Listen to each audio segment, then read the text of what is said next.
नमस्कार, मी विशाल परदेशी. आपण बघताय दिवसभराच्या बातम्या. घडामोडींचा वेग सदा सर्वदा कायम आहे आणि सुरुवात करूया चेंबूरच्या बातमीने. चेंबूरमध्ये शाळेच्या बसवर झाड कोसळून 11 वर्षीय विहान श्रीवास्तवचा मृत्यू झाल्यानंतर संपूर्ण मुंबई हादरली होती. मात्र आता पालिकेच्या चौकशी समितीच्या अहवालानं नव्यानं संतापाची लाट उसळली आहे. या अहवालात पालिकेच्या अधिकाऱ्यांना निर्दोष ठरवत कंत्राटदाराला 5 लाख आणि सल्लागार संस्थेला 2 लाख रुपयांचा दंड ठोठावण्याची शिफारस करण्यात आली. विशेष म्हणजे हा अहवाल आयुक्त अश्विनी भिडे यांनी स्वीकारला आणि त्यानंतर आता थेट आयुक्तांनाच प्रश्न विचारले जात आहेत. सर्वात मोठा प्रश्न म्हणजे जर चौकशीत एकाही पालिका अधिकाऱ्याची जबाबदारी निश्चित होत नसेल तर दुर्घटनेनंतर करण्यात आलेली कारवाई आणि निलंबन नेमकं कशासाठी होतं? आयुक्त अश्विनी भिडे यांनी हा अहवाल स्वीकारताना नेमके कोणते निकष लावले? स्वतंत्र चौकशीचा पर्याय का नाकारला? असाही प्रश्न या ठिकाणी उपस्थित होतोय. आणि न्यूज 18 मराठीच्या आयुक्तांना याबद्दलचे सवाल आहेत.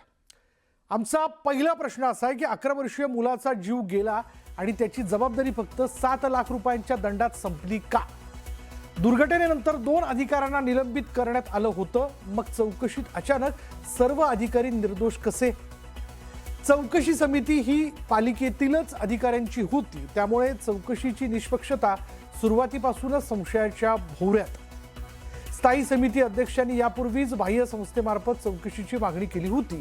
या मागणीकडे दुर्लक्ष का करण्यात आलं? आयुक्त अश्विनी भिडे यांनी हा अहवाल स्वीकारताना नेमके कोणते निकष लावले होते?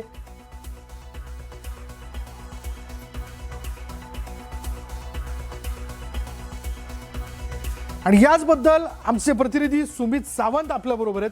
त्यांच्याशी थेट आपण याबद्दल बोलणार आहोत. सुमित, पहिला थेट प्रश्न. एकतर बाह्य संस्थेच्या माध्यमातून ही चौकशी करायला हवी होती, म्हणजे ज्या माध्यमातून खरं खोटं काय ते कळू शकलं असतं. पण यात आपल्याच हाताखालचे अधिकारी नेमायचे आणि ही चौकशी करायची. मग ही चौकशी पारदर्शक कशावरनं? मेरी बॅट और मेरा बॉल हेच गणित महानगरपालिकेने अवलंबलं. तिथे त्या अधिकाऱ्यांना पूर्णपणे मोकळीकच देण्यासाठी हे आतल्याच सगळ्या अधिकाऱ्यांची समिती स्थापन केली होती का, हा पहिला प्रश्न सध्या उपस्थित होतोय. दुसरं म्हणजे हा अहवाल अद्यापही जाहीर केलेला नाहीये. या अहवाला संदर्भातली एक प्रेस नोट बृहन्मुंबई महानगरपालिकेच्या जनसंपर्क विभागानं काढली आहे आणि तीच सगळ्यांना वाटप करण्यात आली. आणि त्याच्यामध्ये असलेले मुद्दे काय आहेत? या सगळ्या परिसरामध्ये उद्यान विभाग आणि रस्ते विभागाचा थेट दोष आढळलेला नसल्याचं अहवालात नमूद केलेलं आहे. आणि झाडाजवळ पर्जन्य व जलमाहितीचं जे काम चालू आहे त्या करणाऱ्या कंत्राटदारानं पुरेशी खबरदारी घेतली नसावी आणि त्यामुळे त्याला 5 लाख रुपयाचा दंड ठोठावलेला आहे. दुसरं म्हणजे कामावर देखरेख ठेवणाऱ्या सल्लागार संस्थेला 2 लाख रुपये दंड आकारण्याची शिफारस करण्यात आलेली आहे. त्याच्यामुळे हे फक्त 7 लाख रुपये त्यांच्याकडून दंड घ्यायचा आहे आणि एका गेलेल्या निष्पाप बाळाचा गेलेला जीव परत येणार आहे का, हा सगळ्यात महत्वाचा प्रश्न आहे.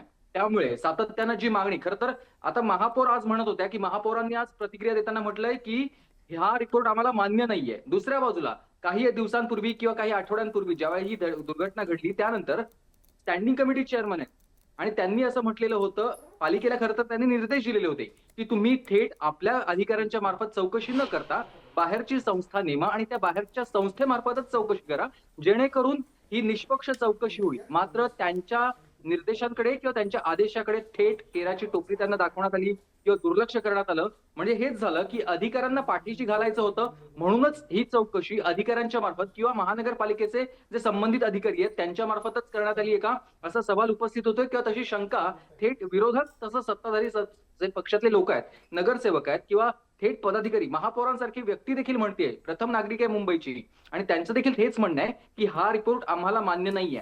त्यामुळे आता आयुक्तांनी आता तरी बाहेरच्या संस्थेमार्फत चौकशी करावी, जेणेकरून निष्पक्ष चौकशी होईल आणि योग्य न्याय विहंगला मिळू शकणार आहे. धन्यवाद सुमित या सगळ्या माहितीबद्दल. त्याच्यामुळे अजूनही वेळ गेलेली नाहीये. आयुक्तांनी हा अहवाल स्वीकारलाय आणि यानंतर पुन्हा बाह्य संस्थेच्या मार्फत जर चौकशी झाली तर यात नेमकं कोण जबाबदार आहे हे पुढे येऊ शकेल. नाही तर अधिकारीच अधिकाऱ्यांना वाचवत आहेत आणि या अधिकाऱ्यांना आयुक्त पाठीशी घालतायत, असा मेसेज या सगळ्या याच्यातनं गेलाय हे निश्चित.